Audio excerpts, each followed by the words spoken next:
ગુજરાત કોંગ્રેસના નેતા ઠાકરસિંહભાઈ રબારી, રાજસ્થાનની અંદર એમનો એક વ્યક્તિ 9 તારીખના રોજ નેશનલ હાઈવે 27 ઉપર જ્યારે ગાડી હંકારીને જતો હોય છે, તેની અંદર 3 કિલો ને 390 ગ્રામ નશાયુક્ત અફીણનો જથ્થો ઝડપાય છે. ત્યારે પોલીસની ધરપકડ થાય ત્યારે એ વ્યક્તિ સતત ઠાકરસિંહભાઈ જોડે વાત કરતો હોય છે.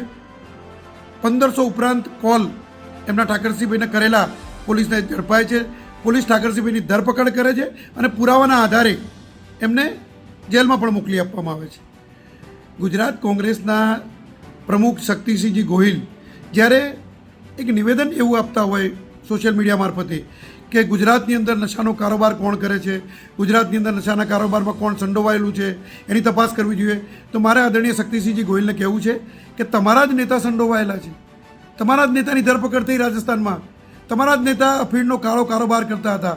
તમારા જ નેતા ગુજરાતના અને ભારતના યુવાધનને આ નશાના ખપ્પરમાં હોમવાનું કામ કરતા હતા. તમે પોલીસની કામગીરીને તો સરાહના કરતા નથી, પરંતુ તમારા નેતાઓની ધરપકડ થાય ને ત્યાં પછી પણ તમે એવા નિવેદનો તો આપો કે કોણ છે.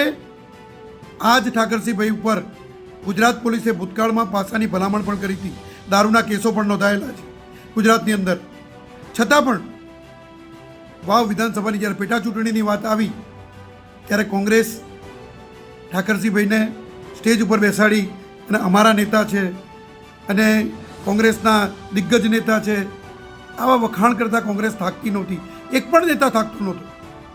રાહુલ ગાંધી જ્યારે ગુજરાતમાં છે ત્યારે મારે એ કહેવું છે કે ગુજરાતની અંદર આદરણીય ભૂપેન્દ્રભાઈ પટેલના નેતૃત્વમાં જ્યારે હર્ષભાઈ સંઘવીને સીધી દોરવણી હેઠળ જો નશાનો કાળો કારોબાર કરતા લોકોને ઝડપવામાં આવે અને 1800 કિલોથી 1800 કરોડથી વધારે રકમનું જ્યારે ડ્રગ્સ પકડવામાં આવે ત્યારે પણ પોલીસની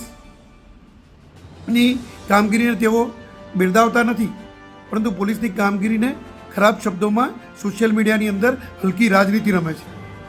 એટલે માનનીય શક્તિસિંહજી ગોહિલ, માનનીય રાહુલ ગાંધી, તમારે કહેવું છે મારે તમને કે તમે આ કારોબાર કરતા તમારા નેતાઓને પહેલાં સંપર્ક